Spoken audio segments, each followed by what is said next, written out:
Hello student. तो आज हम लोग डिस्कस करने चल रहे हैं केमिस्ट्री में नीट पीवाईक्यूज का डिस्कशन करेंगे। और ये जो चैप्टर है ये हमारा है केमिकल बॉन्डिंग। तो ये जो नीट पीवाईक्यू डिस्कशन में हम लोग आज केमिकल बॉन्डिंग के सेकंड पार्ट को डिस्कस करेंगे। इसके पहले वाले पार्ट में हमने कुछ क्वेश्चंस को डिस्कस किया है पार्ट 1 में, तो ये पार्ट 2 रहेगा। ठीक है, तो चलिए स्टार्ट करते हैं हम लोग। तो क्वेश्चन नंबर हम लोग 31 को डिस्कस करेंगे। क्वेश्चन देखते हैं क्वेश्चंस में आपको क्या पूछा जा रहा है। यहाँ पे आपसे पूछा जा रहा है the correct order of increasing thermal stability of potassium carbonate, calcium carbonate, magnesium carbonate and barium carbonate is. ठीक है, तो देखिए यहाँ पे हमें कार्बोनेट के बारे में बोला गया है और इनके थर्मल स्टेबिलिटी के बारे में आपसे पूछा गया है। ठीक है, तो देखिए अगर हम थर्मल स्टेबिलिटी की बात करें तो जो थर्मल स्टेबिलिटी होता है, थर्मल स्टेबिलिटी जो होता है ये आपको डायरेक्टली प्रोपोर्शनल होता है आयनिक कैरेक्टर के। ठीक है, यानी आयनिक कैरेक्टर जिसमें ज़्यादा होगा उसका थर्मल स्टेबिलिटी ज़्यादा होगा, यानी वो स्ट्रांगली एक दूसरे से जुड़े रहेंगे, वहाँ पे फोर्स स्ट्रांग होगा, वहाँ पे उनको तोड़ना मुश्किल होगा। तो इसको हम लोग कैसे पहचानेंगे कि आयनिक कैरेक्टर किस में ज़्यादा है। ठीक है, तो देखिए आयनिक कैरेक्टर के लिए अगर आप बात करें तो आयनिक कैरेक्टर के लिए यानी आयनिक नेचर के लिए क्या होना चाहिए कि जो आपका केटायन होना चाहिए। ठीक है, केटायन का जो साइज होना चाहिए, ये साइज क्या होना चाहिए, ये आपका साइज जो होना चाहिए ये कैसा होना चाहिए, ये आपका लार्ज होना चाहिए। और एनायन का जो साइज होना चाहिए, ठीक है, अगर आपके पास एनायन है तो एनायन का जो साइज होना चाहिए, एनायन का जो साइज होना चाहिए वो होना चाहिए स्मॉल। तो ऐसे कैरेक्टर से हम लोग बात करते हैं और पता करते हैं कि किस में आयनिक कैरेक्टर ज़्यादा है। तो चलिए यहाँ पे हम देख लेते हैं कि कौन कौन से एलिमेंट आपको यहाँ पे दिया गया है। तो देखिए अगर आप देखेंगे तो यहाँ सबसे ऊपर आपके पास है बेरिलियम। ठीक है, उसके बाद नीचे है आपके पास मैग्नीशियम, उसके नीचे होता है कैल्शियम। ठीक है, और इसके नीचे स्ट्रोंशियम होता है लेकिन वो दिया नहीं है। और एक और टर्म दिया गया है, वो आपको दिया गया है पोटेशियम के। तो अगर आप इसको ग्रुप वाइज देखें तो आप क्या पाएंगे कि ये जो आप देख पा रहे हैं बेरिलियम, मैग्नीशियम और आपका कैल्शियम, ये आपको ये सेकेंड ग्रुप से बिलोंग करते हैं। और यहाँ पे अगर आप देखें पोटेशियम को तो ये पोटेशियम फर्स्ट ग्रुप से बिलोंग करता है। ठीक है, ऊपर से नीचे आपका ग्रुप होगा और लेफ्ट से राइट की तरफ अगर जाते हैं आप, ठीक है, तो ये आपका पीरियड होगा, ये आपका पीरियड है और ये आपका क्या है, ग्रुप है। तो देखिए हम लोग जानते हैं कि जब हम लेफ्ट से राइट की तरफ मूव करते हैं, पीरियड में मूव करते हैं, तो ऐसे केस में साइज जो होता है वो आपका क्या होता है जी, डिक्रीज होता है। ठीक है, और ऊपर से नीचे आते हैं तो ऐसे केस में साइज क्या होता है जी, इंक्रीज होता है। ठीक है, अब आपको देखना है कि यहाँ पे एक्चुअली आपको या तो केटायन हो या तो न्यूट्रल हो, दोनों के केस में। तो यहाँ पे हम इसको केटायन के फॉर्म में ले रहे हैं क्योंकि हमारे पास ये आयनिक फॉर्म में है, तो यहाँ भी हमने ये ले लिया और यहाँ पे आपके पास प्लस में। तो देखिए अगर इसमें हम देखें तो हम क्या देखेंगे कि यहाँ जो सबसे छोटा जो साइज है वो किसका है, ये अपने को पता करना है। तो अब हम केटायन की साइज की बात कर लें यहाँ पे, तो आप क्या देख रहे हैं कि सबसे बड़ा जो केटायन है वो क्या है, कैल्शियम +2 है। ठीक है, उसके बाद आपके पास आएगा पोटेशियम प्लस, उसके बाद आएगा Mg+2 और सबसे छोटा जो होगा वो होगा बेरिलियम +2। ठीक है, यानी आप ये देखें तो यहाँ पे आप क्या देख रहे हैं कि जब आप इधर से इधर की तरफ मूव कर रहे हैं तो आप यहाँ पे देख रहे हैं कि इनका जो साइज है केटायन का वो साइज डिक्रीज हो रहा है। और जब केटायन की साइज डिक्रीज होगा तो उनके केस में आयनिक कैरेक्टर जो होगा वो आपका क्या होगा, डिक्रीज होगा। देखिए यहाँ पे हम एनायन की बात इसलिए नहीं कर रहे हैं कि एनायन तो यहाँ पे कॉमन है। एनायन क्या है जी, CO3- सब में है, 2 है ना। तो हम एनायन के बारे में यहाँ बातें नहीं करते हैं, सिर्फ केटायन के बारे में जिससे हम लोग डिफ्रेंशिएट क्रिएट कर पाए। तो अगर हम देखें तो अगर आप इंक्रीजिंग ऑर्डर में बनाना चाहो तो आपके पास क्या आंसर हो जाएगा, सबसे ज़्यादा जो होगा वो किसका होगा, तो होगा आपका, यहाँ पे थोड़ा सा आप देख लीजिए, ये वाला थोड़ा सा देखना पड़ेगा अपने को। यहाँ पे जो साइज होगा इसका, क्योंकि आइसो इलेक्ट्रॉनिक स्पीसीज है, पोटेशियम प्लस का ज़्यादा होगा कैल्शियम +2 से। तो यहाँ पे अगर आप देखेंगे तो पोटेशियम कार्बोनेट में सबसे ज़्यादा आयनिक कैरेक्टर होगा, फिर किस में होगा, कैल्शियम कार्बोनेट में, फिर किस में होगा, फिर आपको होगा मैग्नीशियम कार्बोनेट में, ठीक है, और सबसे कम किस में होगा, बेरिलियम कार्बोनेट में, ठीक है। तो जब आप इधर से इधर जा रहे हैं तो आप क्या देख रहे हैं कि इधर से इधर जा रहे हैं तो आयनिक करेक्टर इंक्रीज हो रहा है। आयनिक करेक्टर क्यों इंक्रीज हो रहा है, क्योंकि जो आपका केटाइन का साइज है, ठीक है, जो आपका केटाइन का जो साइज है, ठीक है, वो साइज इंक्रीज हो रहा है और इसीलिए थर्मल स्टेबिलिटी भी आपका क्या होगा, इंक्रीज होगा। तो आपका जो आंसर होगा ये वाला आंसर आपका करेक्ट है। चलिए नेक्स्ट हम लोग क्वेश्चन कर रहे हैं और इसमें आपके पास बोला गया है कि in which of the following pairs the two species are isostructural, ठीक है। अब आइसोस्ट्रक्चरल देखना है तो देखिए जी, आइसोस्ट्रक्चरल के लिए आपको सबसे पहले क्या चेक करना है, आइसो अगर स्ट्रक्चरल देखना है तो आइसोस्ट्रक्चरल के लिए आपको सबसे पहले चेक करना चाहिए हाइब्रिडाइजेशन ऑफ सेंट्रल एटम। सबसे पहले क्या चेक करना है, हाइब्रिडाइजेशन ऑफ सेंट्रल एटम, ठीक है। सेंट्रल एटम का अगर हाइब्रिडाइजेशन आपका क्या हो जाएगा, सेम हो जाएगा, एक जैसा हो जाएगा, ठीक है, तो वहां पे हम लोग पॉसिबिलिटी पा सकते हैं कि इनका स्ट्रक्चर कैसा होगा, एक जैसा होगा। तो आइए हम सबसे पहले 1 बाय 1 करके इसको लिखते हैं। फर्स्ट में आपको दिया है SO3 -2, तो देखिए ये है O-, ये आपके पास है O, ये है आपके पास O-, ठीक है, और यहाँ पे आपके पास क्या है जी, लोन पेयर है, ठीक है। आप इसको ऐसे लिख सकते हैं, ये आपके पास है, एक तो यहाँ पे आपके पास लोन पेयर है और ये एक डबल बॉन्ड हो जाएगा, एक ऐसा नेगेटिव हो जाएगा और यहाँ पे भी आपके पास क्या हो जाएगा, नेगेटिव हो जाएगा। तो अगर आप यहाँ पे इसका हाइब्रिडेशन अगर चेक करते हैं तो इसका हाइब्रिडेशन अगर चेक करते हैं तो 1 2 3 और 4, तो इसका हाइब्रिडेशन क्या हो जाएगा जी, sp3 हो जाएगा। उसी तरीके से अगर आप NO3- की बात करते हैं तो देखिए ये आपका हो गया NO, ये हो गया O नेगेटिव और ये अपना लोन पेयर इसको दिया तो ये कुछ ऐसा हो गया। तो अगर आप यहाँ पे इसका अगर देख रहे हैं हाइब्रिडेशन निकालते हैं तो ये वैल्यू हो जाएगा sp3। तो आप देखिए इन दोनों का हाइब्रिडेशन क्या है जी, डिफरेंट है, ये sp2 होगा जी, ये दोनों का हाइब्रिडेशन डिफरेंट है, तो ये दोनों आइसोस्ट्रक्चरल तो नहीं हो सकते। दूसरा ऑप्शन से देखते हैं, सेकंड ऑप्शन में आपसे क्या बोला गया है, आपके पास है BF3, तो देखिए ये आपके पास BF3 है, ठीक है। अब देखिए अगर आप इसका हाइब्रिडेशन निकालते हैं तो यहाँ कितना सिग्मा बॉन्ड, 3 सिग्मा बॉन्ड, और 3 सिग्मा बॉन्ड के लिए आपके पास sp2 है। उसी तरीके से अगर हम NF3 का निकालें तो देखिए NF3 में आप निकालिएगा तो कुछ इस तरीके से यहाँ पे आपका स्ट्रक्चर बनेगा और एक लोन पेयर आपको मिलेगा। अब देखिए इसका अगर आप हाइब्रिडेशन निकालते हैं, ठीक है, अगर इसका हाइब्रिडेशन आप कैलकुलेट करते हैं तो 4 यहाँ पे स्टेरिक नंबर आ रहा है तो sp3 हो गया। तो देखिए इन दोनों का जो हाइब्रिडेशन है वो अलग है, इसलिए ये भी आइसोस्ट्रक्चरल नहीं हो सकते, ठीक है।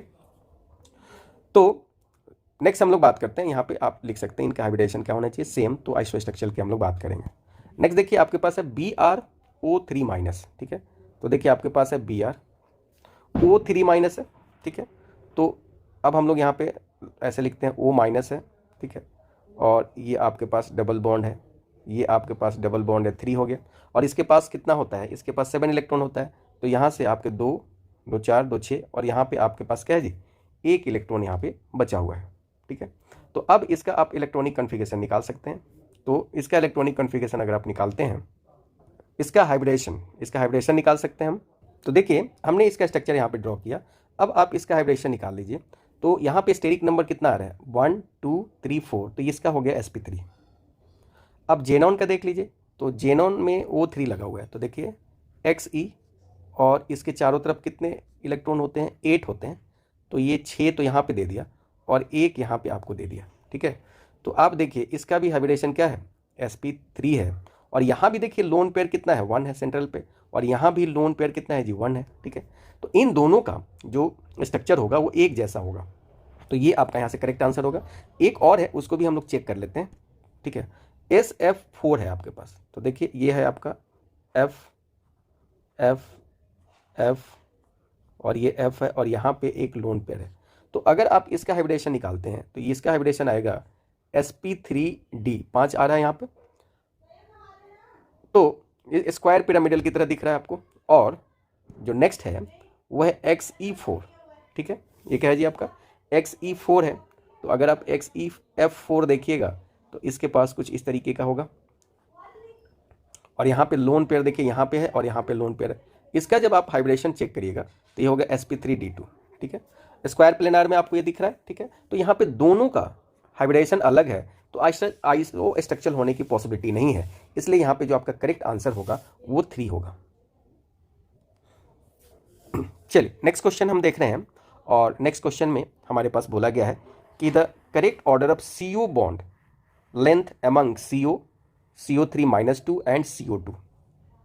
तो देखिए जी, एक मैं आपको कॉन्सेप्ट यहाँ पे बता देता हूँ कि जो आपका बॉन्ड ऑर्डर होता है, ठीक है, बॉन्ड ऑर्डर अगर आपका इंक्रीज होता है तो बॉन्ड लेंथ जो होता है वो आपका डिक्रीज होता है। बॉन्ड लेंथ जो होता है, बॉन्ड लेंथ वो आपको क्या होता है जी, डिक्रीज होता है, ठीक है।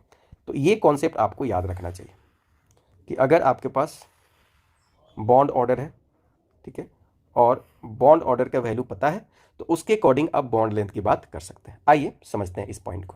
देखिए हमारे पास CO है, तो देखिए C में हम ऐसा 3 बॉन्ड ऐसा दिखा सकते हैं। तो ये CO है, एक है CO2, C double bond O double bond O, और एक है CO3-2, तो ये देखिए O और ये आपका है O। अब चलिए सबका बॉन्ड निकालते हैं। देखिए अगर आपके पास स्ट्रक्चर मालूम है तो आपको एक बॉन्ड ऑर्डर निकालने का तरीका बता देते हैं। अगर आपके पास स्ट्रक्चर मालूम है तो बॉन्ड ऑर्डर निकालने का तरीका 1 + π/σ, ठीक है जी। तो अब यहाँ पे आप कैलकुलेट करिए, इसमें बॉन्ड ऑर्डर निकालिए। 1 + π कितना है जी, 2 / 1, ठीक है। तो यहाँ पे आपका बॉन्ड ऑर्डर कितना आ गया, 3 आ गया। यहाँ पे निकालिए 1 + π कितना है जी, 2 है, और आपके पास कितना है, 2 आपके पास पाई बॉन्ड है और 2 आपके पास सिग्मा बॉन्ड है। तो यहाँ पे जो वैल्यू आ रहा है वो 2 आ रहा है। और यहाँ पे अगर देखें तो 1 + 1 पाई बॉन्ड है और 3 सिग्मा बॉन्ड है, तो ये हो जाएगा 4/3, यानी इसको सॉल्व करिएगा तो 1.33 ऐसा आ रहा है। तो आप क्या देख रहे हैं कि आप जैसे जैसे इधर से इधर की तरफ जा रहे हैं तो आप क्या देख रहे हैं कि बॉन्ड ऑर्डर की जो वैल्यू है वो डिक्रीज हो रहा है। तो जब बॉन्ड ऑर्डर की वैल्यू डिक्रीज होगा तो बताइए बॉन्ड लेंथ इंक्रीज होगा कि नहीं होगा, हाँ या ना। तो आपका जो करेक्ट आंसर हो गया ये वाला आपका करेक्ट आंसर हो गया। तो यहाँ पे जो करेक्ट आंसर होगा ये 3rd वाला हो जाएगा, ठीक है। आपसे पूछा गया CO bond length, CO bond length, ठीक है। तो CO बॉन्ड लेंथ सबसे ज़्यादा बड़ा जो होगा वो किस में होगा, कार्बोनेट में, फिर उससे छोटा होगा किस में, कार्बन डाइऑक्साइड में, और सबसे छोटा कहाँ होगा, कार्बन मोनोऑक्साइड में। चलिए नेक्स्ट हम बात करने जा रहे हैं, और इसमें आपसे बोला गया है in which of the following hydration energy is higher than lattice energy, ठीक है। आपको यहाँ से पूछा गया है कि आपको ऑप्शन ढूंढना है जिसमें आपका हाइड्रेशन एनर्जी वो आपका ग्रेटर देन होना चाहिए, किससे जी, लैटिस एनर्जी, यानी लैटिस एनर्जी से ग्रेटर देन होना चाहिए। तो इस पॉइंट को आपको यहाँ पे ध्यान में रखना है। अब देखिए यहाँ पे हम लोग क्या देखते हैं, तो आप यहाँ पे देखिए सबका सल्फेट ही दिया गया है, तो सब में कॉमन क्या है जी, सब में कॉमन है SO4-2, ठीक है। तो इसको हम लोग बाहर निकाल देते हैं। अब देखते हैं कि मेटल कौन है। तो देखिए अगर आप मेटल की बात करते हैं तो मेटल आपको सेकेंड ग्रुप एलिमेंट का है, जैसे मैग्नीशियम +2 आयन है, फिर आपके पास कैल्शियम नहीं है तो स्ट्रोंशियम है +2 आयन, फिर उसके बाद है बेरियम है +2 आयन, और सबसे नीचे जो है वो आपका रेडियम है +2 आयन। अब देखो आप ऊपर से नीचे की तरफ आइएगा, ठीक है, तो आपका साइज क्या हो रहा है जी, इंक्रीज हो रहा है। और देखिए साइज इंक्रीज होता है तो हाइड्रेशन की वैल्यू जो होता है, हाइड्रेशन जो होता है, हाइड्रेशन डिक्रीज करता है, और जब हाइड्रेशन डिक्रीज करेगा तो हाइड्रेशन एनर्जी भी क्या होगा, डिक्रीज करेगा, ठीक है। तो सबसे ज़्यादा जो हाइड्रेशन होगा वो किसका होगा, तो सबसे ज़्यादा जो हाइड्रेशन होगा वो छोटे इस आयन का होगा, इसका साइज स्मॉल है, तो इसका जो होगा हाइड्रेशन सबसे ज़्यादा होगा, यानी MgSO4 में अगर आप देखोगे तो इसके लिए हाइड्रेशन एनर्जी की वैल्यू ग्रेटर देन हो जाएगा लटाइस एनर्जी से। तो ऐसे केस में आपका जो करेक्ट आंसर होगा वो हो जाएगा MgSO4। यानी आपको यहाँ पे जैसे जैसे नीचे जा रहे हैं तो वैसे वैसे आपका लटाइस एनर्जी नीचे जाने पे इंक्रीज हो रहा है, यानी यहाँ पे आयनिक कैरेक्टर जो हो रहा है वो आपका इंक्रीज हो रहा है नीचे जाने पे। तो सबसे ज़्यादा आयनिक कैरेक्टर होगा तो लटाइस एनर्जी भी ज़्यादा होगा, तो ऐसे केस में इनका हाइड्रेशन एनर्जी कम पड़ जाएगा, किससे? लटाइस एनर्जी से।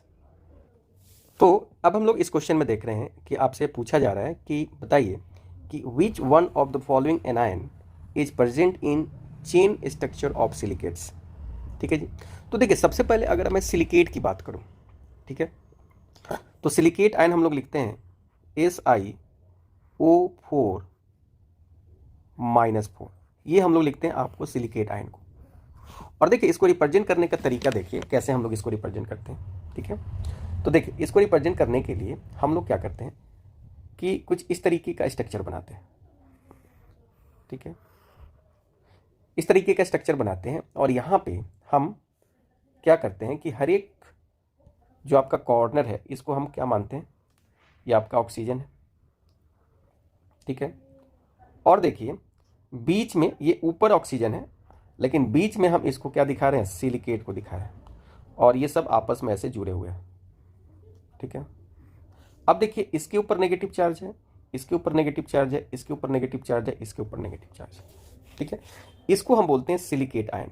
ये क्या हो गया, सिलिकेट आयन, जो कि मैंने ऊपर भी आपको लिख के दिखाया है, और इसको हम लोग लिखते हैं SiO4-4। अब आपसे बोला जा रहा है कि अगर इनका चेन स्ट्रक्चर बने तो, ठीक है, तो आइए इनका चेन स्ट्रक्चर हम बनाते हैं। देखिए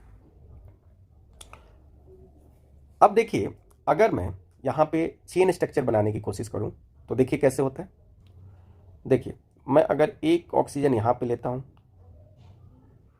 दूसरा ऑक्सीजन अगर मैं यहाँ पे लेता हूँ और ऐसा, ठीक है, और तीसरा ऑक्सीजन मैं यहाँ पे लेता हूँ और बीच में आपके पास ये इस तरीके का है। ठीक है, तो अब आप क्या देखेंगे कि जो चार्ज है, एक चार्ज तो इसके ऊपर आएगा और एक चार्ज इसके ऊपर आएगा। अब देखिए इसके ऊपर जो चार्ज आप देख पा रहे हैं, देखिए इधर से ये भी जुड़ा रहेगा, याद रखिएगा। ठीक है, इधर से ये भी किसी ना किसी के साथ जुड़ा रहेगा, तो यहाँ पे 2 ऑक्सीजन का चार्ज खत्म हो जाएगा। ठीक है, 2 ऑक्सीजन का चार्ज खत्म हो जाएगा। फिर आप देखेंगे कि फिर ये कुछ इस तरीके से नीचे आप ले जाइए, यहाँ पे ऑक्सीजन हो गया, देखिए यहाँ पे ऑक्सीजन हो गया, यहाँ पे ऑक्सीजन, ऐसा। ठीक है, फिर आप ऊपर ले जाइए, इधर ऑक्सीजन, इधर ऑक्सीजन, इधर आपके पास कुछ इस तरीके, ये इस तरीके से चेन बनेगा।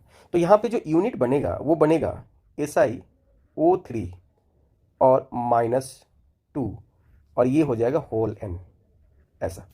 ठीक है, तो इनका जो आपका आंसर होगा वो ये वाला आंसर करेक्ट होगा। चलिए नेक्स्ट हम लोग बात कर रहे हैं कि विच one of the following orders correctly represents the increasing acidic strength of given acid. अब देखिए ये जो है ये कॉमन सा एग्जाम्पल है, और यहाँ पे अगर आप एसिडिक स्ट्रेंथ की बात करते हैं तो एसिडिक स्ट्रेंथ डायरेक्टली प्रोपोर्शनल होता है ऑक्सीडेशन नंबर के। ठीक है, अब आप सब में ऑक्सीडेशन नंबर निकाल दीजिए, तो यहाँ पे जब आप ऑक्सीडेशन नंबर निकालिएगा तो किसी में +1 आएगा, किसी में +3 आएगा, किसी में +5 आएगा, और किसी में क्या आएगा जी, +7 आएगा। तो जब आप इधर से इधर जाइएगा तो ऑक्सीडेशन नंबर इंक्रीज हो रहा है, तो इसलिए एसिडिक स्ट्रेंथ भी आपका क्या होगा जी, इंक्रीज होगा।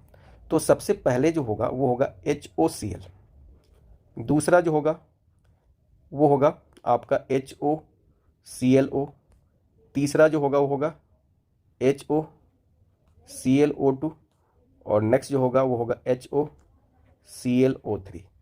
इसी को अगर हम लिखें तो इसको मैं ऐसे भी लिख सकता हूँ HClO2, इसको अगर मैं लिखूँ तो HClO3, और इसको अगर मैं लिखूँ तो HClO4, इसको मैं अगर लिखूँ तो ये तो HOCl होगा। तो आप देखिए यहाँ पे ऑक्सीडेशन नंबर इसका +1 होगा, यहाँ पे +3 होगा, यहाँ पे +5 होगा, और यहाँ पे +7 होगा। तो आप देखना कि ये इस तरीके का आंसर होगा। ठीक है, तो इसके लिए जो करेक्ट आंसर बनेगा वो करेक्ट आंसर आपका ये वाला होगा, सेकंड। चलिए नेक्स्ट क्वेश्चन की बात करते हैं, और इसमें आपसे बोला गया है कि 4 diatomic species are listed below in different sequences, which of these present the correct order of their increasing bond order। ठीक है जी, तो आपको बॉन्ड ऑर्डर का क्या बताना है, करेक्ट इंक्रीजिंग ऑर्डर को आपको बताना है। तो देखिए जी, अब बॉन्ड ऑर्डर निकालने का फॉर्मूला आपको आता है, और बॉन्ड ऑर्डर निकलता कैसे है? बॉन्ड ऑर्डर निकालने के लिए आपको चाहिए number of bonding electron minus number of anti bonding electron divided by 2। ठीक है, अब आपके पास अलग अलग केस है, उसको देखिए। आपके पास क्या है? आपके पास है हीलियम 2+ है। आपके पास क्या है जी? आपके पास है O2- है। आपके पास NO है और आपके पास है C2-2 है। ठीक है, अब इलेक्ट्रॉन को काउंट करते हैं। इसमें इलेक्ट्रॉन आपके पास कितना है? एक हीलियम में 2 होता है, तो 2 हीलियम में 4 होना चाहिए था, लेकिन एक निकल चुका है, तो यहाँ पे 3 इलेक्ट्रॉन हो गया। इलेक्ट्रॉन टोटल में लिख रहा हूँ। यहाँ पे अगर आप देखिएगा तो यहाँ पे इलेक्ट्रॉन O2 में 16 होता है, एक नेगेटिव चार्ज है तो 17 हो गया। यहाँ पे देखिए, यहाँ पे आपके पास इलेक्ट्रॉन कितना है? तो 7 और 8। ठीक है, तो ये आपका 15 है। और इधर देखिए तो इधर आपके पास 14 और 14 और 2 16 हो गया। ठीक है, अब देखिए, अगर आप देखेंगे कि अगर आपका number of anti bonding electron increase करेगा तो वैसे केस में बॉन्ड ऑर्डर भी क्या होगा जी? डिक्रीज करेगा। ठीक है, तो अब आप आसानी से इसका निकाल सकते हैं। ठीक है, इसका मॉलिक्यूलर ऑर्बिटल डायग्राम से जो इलेक्ट्रॉनिक कॉन्फ़िगरेशन होता है मॉलिक्यूल्स का, उसको आप लिखिए और उससे हम लोग आसानी से निकाल सकते हैं। ठीक है, 15 वाले केस में अगर आप देखिएगा, ठीक है, तो 15 वाले केस में अगर आप निकालिएगा तो क्या होगा ये आप देख लीजिए। ठीक है, तो इसके लिए आपको इलेक्ट्रॉनिक कॉन्फ़िगरेशन आना चाहिए, तो आप यहाँ से ये निकाल सकते हैं, तो निकालिए। अब इसका अगर निकालिएगा तो इसमें 3 इलेक्ट्रॉन है, तो मैं अगर लिखूँ σ1s2 तो ये हो जाएगा σ*1s1। तो अगर आप यहाँ से बॉन्ड ऑर्डर निकाल रहे हैं तो ये हो जाएगा 2 - 1 डिवाइडेड बाई 2, तो ये हो जाएगा 0.5। देखिए जी, हमने इसके पहले वाले में देखा तो जो O2 होता है इसका होता है 2 बॉन्ड ऑर्डर। अब अगर इसमें जैसे जैसे इलेक्ट्रॉन बढ़ाते जाओगे आप वैसे वैसे 0.5 से डिक्रीज करेगा, तो ये वैल्यू हो जाएगा 1.5। ठीक है, अब आप नेक्स्ट देखते हैं किसका? एनो का देखते हैं। तो एनो में कितना होगा? 15 हो गया। तो देखिए ये σ1s2 σ*1s2 σ2s2 σ*2s2, ठीक है, पाई 2px2 equals to pi 2px2, फिर आएगा सिग्मा 2pz2। तो 2 2 4 2 6 2 8 2 10 2 12 2 14 हो गया। और फिर आपके पास आ जाएगा सिग्मा नहीं पाई हो जाएगा pi star 2px equals to pi star 2px 0 रहेगा, और ये सिग्मा स्टार 2pz में भी कुछ नहीं रहेगा। तो देखिए इसमें अपने को क्या करना है, इससे इसको कैंसिल कर दीजिए, इसको इससे कैंसिल कर दीजिए। अब देखिए ये हो गया आपका पाई, तो यहाँ से 2 पाई है। ठीक है, तो आप बॉन्ड ऑर्डर निकाल लीजिए। बॉन्ड ऑर्डर इक्वल्स टू 4 और 2 6 और यहाँ पे 1 इलेक्ट्रॉन है, तो 1 डिवाइडेड बाई 2, तो ये हो गया 5 डिवाइडेड बाई 2, ये हो गया 2.5। तो ये आपका हो गया 2.5। अब 16 करिएगा, तो 16 जब करिएगा तो 16 के केस में आपको क्या हो जाएगा? 16 वाला केस में अगर आप देखिएगा तो वैसे केस में आपका एंटी बॉन्डिंग इलेक्ट्रॉन आपका इंक्रीज होगा, और एंटी बॉन्डिंग इलेक्ट्रॉन जब आपका इंक्रीज होगा, ठीक है, तो बॉन्ड ऑर्डर को क्या होना चाहिए? घटना चाहिए। तो आइए यहाँ से हम इसी में इसको समझ लेते हैं। अब देखिए मैं CO2 के लिए अगर निकालूं, ठीक है, तो CO2 के लिए आप कैसे निकाल सकते हैं वो देखते हैं हम लोग। तो CO2 के लिए अगर आप निकालिएगा तो सॉरी C2-2 के लिए अगर निकालिएगा तो इसमें कितना इलेक्ट्रॉन होगा ये देख लीजिए। तो इसमें जो आपका इलेक्ट्रॉन आएगा वो कितना आएगा? तो देखिए 6 आएगा, इनटू 2 है तो 2 से मल्टीप्लाई कर दीजिए तो हो गया 12, और प्लस इसमें 2 तो ये हो गया 14। तो देखिए 14 जब आया तो ये वाला टर्म हटा दीजिए, ये वाला ख़त्म हो गया, ये वाला टर्म हट गया। ठीक है, ये वाला हटाइए। तो अब आप देखिए 14 के केस में आपके पास क्या हो रहा है? तो यहाँ देखिए 1 पाई 2 पाई और 1 सिग्मा, यानी यहाँ से अगर आप बॉन्ड ऑर्डर निकालते हैं, बॉन्ड ऑर्डर निकालते हैं तो बॉन्ड ऑर्डर यहाँ वैल्यू कितना आ जाएगा जी? 3 आ जाएगा। तो ये आपका 3 हो जाएगा। तो आप देख लीजिए सबसे छोटा होगा वो होगा O2-। तो O2- देखिए सबसे छोटा, फिर कहाँ है O2-? सबसे छोटा जो होगा वो होगा He+2 0.5, उसके बाद होगा O2 माइनस, उसके बाद होगा NO और सबसे बड़ा क्या होगा जी C2 -2। तो ये वाला आपका करेक्ट आंसर है। चलिए नेक्स्ट क्वेश्चन हम देख रहे हैं और नेक्स्ट क्वेश्चन में है कि the angular shape of ozone molecules consist of. ठीक है जी। तो आप जानते हैं कि जो ओजोन मॉलिक्यूल्स होता है वो ओजोन मॉलिक्यूल्स कुछ इस तरीके से दिखता है और यहाँ पे इसका क्या होता है जी डबल बॉन्ड होता है। ठीक है। तो अब आप देख लीजिए कि इसमें इसमें एक पाई है ना इधर, एक इसमें सिग्मा है और एक इसमें सिग्मा है, तो टोटल सिग्मा कितना हो गया 2 और टोटल पाई की अगर बात करेंगे तो टोटल पाई कितना हो गया 1। तो आपके पास 2 सिग्मा ये वाला 2 सिग्मा एंड 1 पाई आपका ये करेक्ट आंसर होगा। ठीक है। तो हमारा ये सेकेंड वाला करेक्ट होगा। चलिए नेक्स्ट बात करते हैं हम लोग कि the correct order of increasing bond angle in the following triatomic species. तो देखिए यहाँ पे अगर हम बात करें तो हमारे पास क्या है जी, हमारे पास है NO2 माइनस, फिर हमारे पास है NO2 और फिर हमारे पास है NO2 प्लस। ठीक है। देखिए यहाँ पे जब आप इसका हाइब्रिडेशन निकालिएगा तो ये आता है sp2, यहाँ पे जब निकालिएगा तो ये आता है sp2, लेकिन यहाँ पे जब आप निकालिएगा तो ये आता है sp। यहाँ पे लोन पेयर है। ठीक है। तो यहाँ पे जो बॉन्ड एंगल होता है 115 डिग्री होता है, यहाँ का बॉन्ड एंगल 134 डिग्री होता है और यहाँ का जो बॉन्ड एंगल होता है 180 होता है। तो इस तरीके से जो हमारा करेक्ट आंसर होगा वो करेक्ट आंसर ये वाला होगा।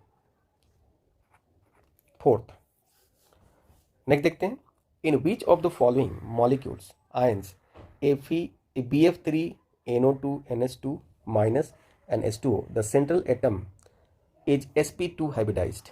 ठीक है जी। तो आइए सबका आप स्ट्रक्चर बना लीजिए।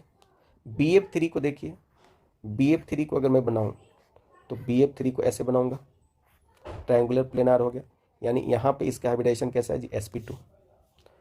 दूसरा देखिए आपके पास है NO2 माइनस है। ठीक है। तो NO2 अगर माइनस है तो देखिए अगर आप यहाँ पे स्ट्रक्चर बनाते हैं NO2 है,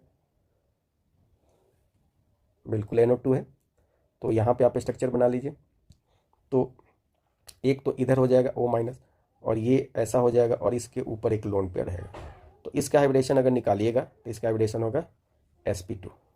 ठीक है जी। नेक्स्ट देखते हैं, आपके पास है NH2 माइनस। तो देखिए ये आपके पास N है, इससे हाइड्रोजन को ऐड कर दीजिए तो 2 हाइड्रोजन हो गया और इसके ऊपर माइनस है। ठीक है। तो इसके ऊपर आपके पास देखिए ये कुछ इस तरीके का 2 लोन पेयर हो जाएगा। ठीक है। तो इसका हाइब्रिडेशन जब आप निकालिएगा यहाँ पे तो 1 2 3 4 ये हो जाएगा sp3। उसी तरीके से अगर आप H2O का निकालिएगा तो H2O का जब निकालिएगा तो H2O का भी कुछ इस तरीके का होगा, यहाँ लोन पेयर यहाँ लोन पेयर, इसका भी हो जाएगा sp3। और आपसे पूछ रहा है sp2 बताइए, तो sp2 किसका किसका है जी, BF3 का है और NO2 माइनस का है। तो देखिए ऑप्शंस में NO2 माइनस और BF3 कहाँ पे है, यहाँ पे, तो ये वाला करेक्ट आंसर है। चलिए नेक्स्ट हम बात करने जा रहे हैं, according to molecular orbital theory which of the following list rank the nitrogen species in terms of increasing bond order. देखिए जी यहाँ पे आपको ये समझना चाहिए कि देखिए N2 जो है, N2 में कितना इलेक्ट्रॉन है 14 है और इसका बॉन्ड ऑर्डर कितना होता है जी 3 होता है। अब जैसे ही आप आगे बढ़िएगा N2 माइनस जैसे ही बढ़िएगा, अब इलेक्ट्रॉन बढ़ गया, कितना हो गया 15 और 15 होगा तो अब इसमें एंटी बॉन्डिंग इलेक्ट्रॉन बढ़ेगा तो इसमें 0.5 से डिक्रीज हो जाएगा जी। फिर आपके पास है N2 माइनस 2, अब यहाँ पे इलेक्ट्रॉन कितना हो गया 16, अब फिर इसमें एंटी बॉन्डिंग इलेक्ट्रॉन बढ़ गया तो ये हो जाएगा आपका 2। ठीक है। तो सबसे जो छोटा है वो है N2 माइनस 2, फिर आएगा आपके पास N2 माइनस और फिर आएगा आपके पास N2। ठीक है। तो ऐसा आपको कहीं दिख रहा है, बिल्कुल दिख रहा है, ये वाला करेक्ट आंसर है। चलिए नेक्स्ट हम बात करते हैं और इसमें देखते हैं कि in the case of alkali metals the covalent character decreases in order. तो देखिए जी यहाँ पे आपको क्या सोचना है, यहाँ पे covalent character in ionic compound की बात करते हैं हम लोग। इन आईसी मतलब आयनिक कंपाउंड। ये एक्सप्लेन करता है फजान्स रूल, ठीक है। ये कौन देता है? फजान्स रूल, ठीक है। और फजान्स रूल में अगर आप कोवैलेंट कैरेक्टर की बात करते हैं तो सीसी मतलब कोवैलेंट कैरेक्टर बढ़ाएगा अगर साइज ऑफ केटाइन क्या होगा जी? डिक्रीज होगा, और साइज ऑफ एनायन इंक्रीज होगा। तो अब देखिए यहाँ पे केटाइन तो सेम है, सब में केटाइन क्या है जी? M+ है, तो इसको आप छोड़ दीजिए। अब यहाँ पे एनायन को पहचानिए। तो आपके पास एनायन क्या है? तो कहीं पे I- है, कहीं पे Cl- है, कहीं पे Br- है, और कहीं पे F- है। अब देखिए सबसे बड़ा साइज किसका है? I- का, उसके बाद कौन होता है जी? Br- का, उसके बाद Cl-, और सबसे छोटा होता है F-। तो आप जैसे जैसे इधर से इधर जा रहे हैं कोवेलेंट कैरेक्टर जो होगा वो डिक्रीज होगा। तो कोवेलेंट कैरेक्टर डिक्रीज होने के लिए सबसे पहले ज़्यादा वाला लिखिए, फिर छोटे वाला को लिखिए, तो ये वाला आपका करेक्ट आंसर हो जाएगा। चलिए नेक्स्ट हम बात करने जा रहे हैं, what is the dominant intermolecular force और bond that must be overcome to converting liquid methyl alcohol to gas. तो देखिए जी, अगर आपके पास मिथाइल अल्कोहल है तो मिथाइल अल्कोहल का फॉर्मूला अगर मैं लिखूं यहाँ पे तो देखिए कुछ इस तरीके का होता है। अब देखिए आपको मालूम है कि मिथाइल अल्कोहल में क्या होता है जी? हाइड्रोजन बॉन्ड बनेगा। देखिए यहाँ पे हाइड्रोजन बॉन्ड बनने की पॉसिबिलिटी है। तो ऐसे केस में क्या होगा कि यही हाइड्रोजन बॉन्ड टूटेगा तब जाके लिक्विड में बनेगा। तो यहाँ से जो आंसर होगा वो आपका सेकेंड हो जाएगा। नेक्स्ट देखते हैं, बोला है कि the straight chain polymer is formed by. अब देखिए यहाँ पे आपसे थोड़ा सा हम इसको लिख देते हैं। जैसे आपके पास है CH3 SiCl Cl और आपके पास है CH3। देखिए जब इसका हाइड्रोलिसिस कराते हो, पानी के साथ रिएक्शन कराते हो, तो यहाँ से इसको और यहाँ से इसको ये बाहर निकाल देते हैं। तो ये बन गया CH3। मैं इसको ऐसे लिखता हूँ, यहाँ पे लिखता हूँ, ये हो जाएगा OH, ये होगा Si, ये हो जाएगा OH, और इधर हो जाएगा आपका CH3, और इधर हो जाएगा CH3। अब जैसे ही आप इसको आगे की तरफ ले जाओगे तो यहाँ से वाटर मॉलिक्यूल निकलेगा और ये कुछ इस तरीके से कंडेंस होगा, Si CH3 CH3, और ये अब इधर की तरफ जुड़ते जाएंगे। तो इस तरीके का यहाँ पे ये जुड़ते जाएंगे, तो ये आपको होने वाला है। तो hydrolysis followed by condensation of polymerisation, ठीक है। ये वाला आपका करेक्ट आंसर रहेगा इसका। चलिए नेक्स्ट हम बात करते हैं, among the following which is the strongest oxidising agent. तो देखिए जी, आपके पास है फ्लोरीन, आपके पास है क्लोरीन, आपके पास है ब्रोमीन, और आपके पास है आयोडीन। तो ये एक ही ग्रुप के हैं, तो ऊपर से नीचे आने पे ऑक्सीडाइजिंग कैरेक्टर क्या होता है जी? डिक्रीज होता है। तो सबसे ज़्यादा ऑक्सीडाइजिंग नेचर का होता है fluorine. Next, some of the properties of two species NO3- and H3O+ are describe below, which one of them is correct. ठीक है जी। तो देखिए अगर आपके पास NO3 है तो पहले इसका स्ट्रक्चर आप बना लीजिए। ये आपका ऐसा हो गया और ये इधर आपका ऐसा हो गया, और एक है ऐसा, प्लस लगा दीजिए और इसके ऊपर एक लोन पेयर। यहाँ इसका हाइब्रिडेशन अगर देखिएगा तो ये क्या हो जाएगा? sp2, और यहाँ पे हाइब्रिडेशन अगर देखिएगा तो ये होगा sp3। अब आइए हम लोग बात करते हैं isostructural with same hybridisation of the central atom. बिल्कुल शुद्ध बकवास है ये, दोनों का हाइब्रिडेशन अलग अलग है जी। Isostructural with different hybridization for the central atom, जब जब डिफरेंट ही हो गया तो आइसो स्ट्रक्चरल होगा नहीं, दोनों का स्ट्रक्चर अलग अलग है। Similar in hybridisation for the central atom with different structure, ये शुद्ध बकवास है, यहाँ पे सिमिलर है नहीं। तो लास्ट में आपके पास है dissimilar in hybridisation for the central atom with different structure. ठीक है जी। तो यहाँ पे अगर आप देखेंगे तो ये वाला जो ऑप्शन है ये वाला आपका करेक्ट है, क्योंकि इनका अलग स्ट्रक्चर है, इनका भी अलग स्ट्रक्चर है, और दोनों का जो हाइब्रिडेशन है वो आपका क्या है जी? अलग अलग है। चलिए नेक्स्ट क्वेश्चन देखते हैं, in which of the following molecule the central atom does not have sp3 hybridisation.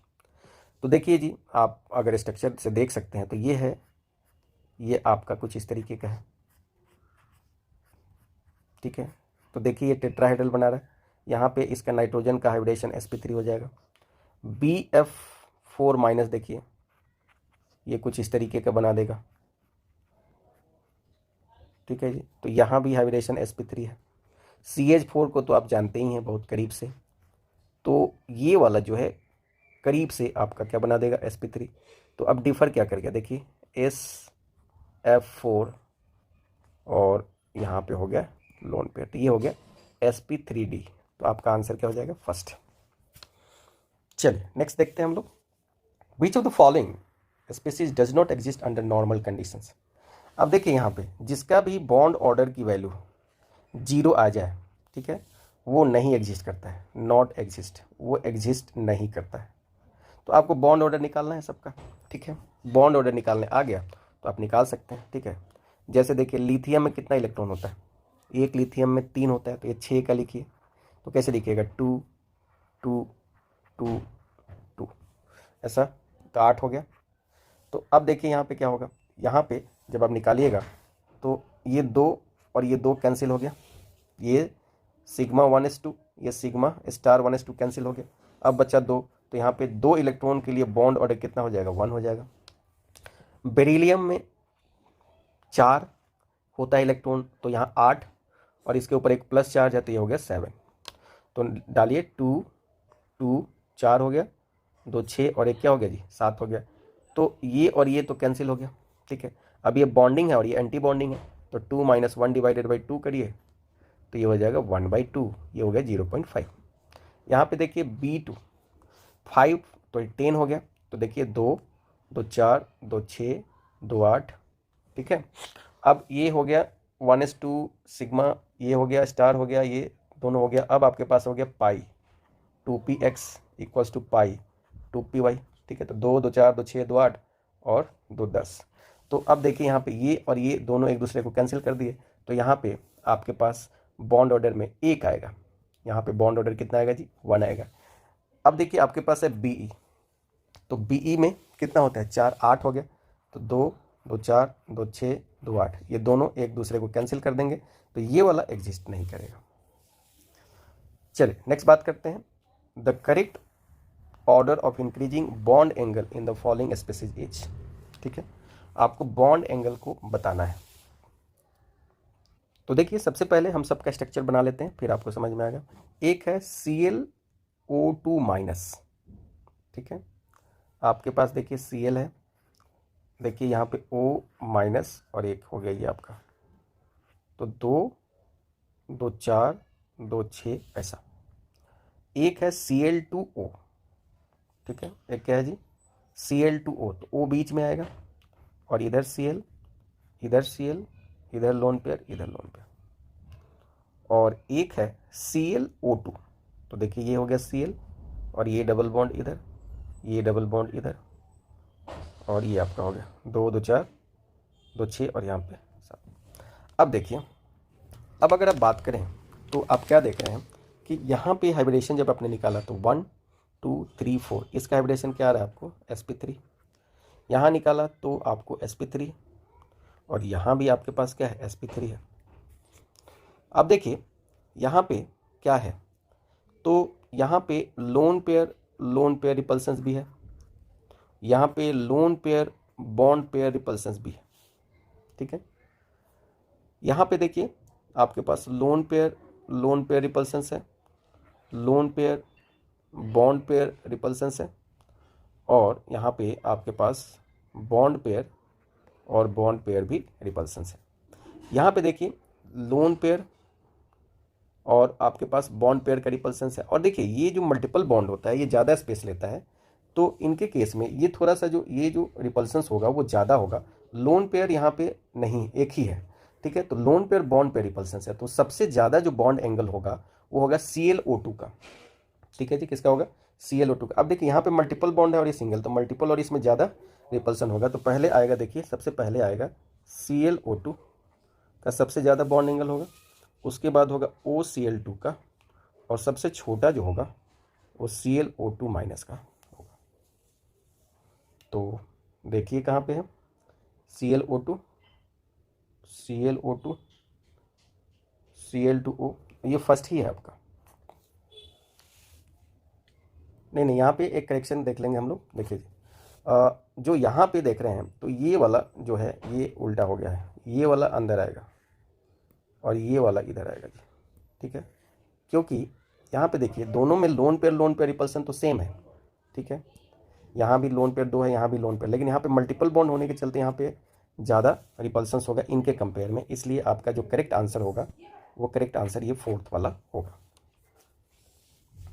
चलिए नेक्स्ट देखते हैं। In which of the following pairs of molecules ions the central atoms have sp2 hybridize. तो ये देखिए repeat question है, ये पहले में हमने कर लिया है और वहाँ पे हमने निकाला था Bf3 और NO2 माइनस, तो ये हमारा करेक्ट आंसर हो जाएगा। ठीक है, तो आज के लिए हम लोग इतना ही रुकते हैं, फिर हम लोग रिमेनिंग को हम लोग नेक्स्ट वीडियो में कवर करेंगे। Okay, thank you.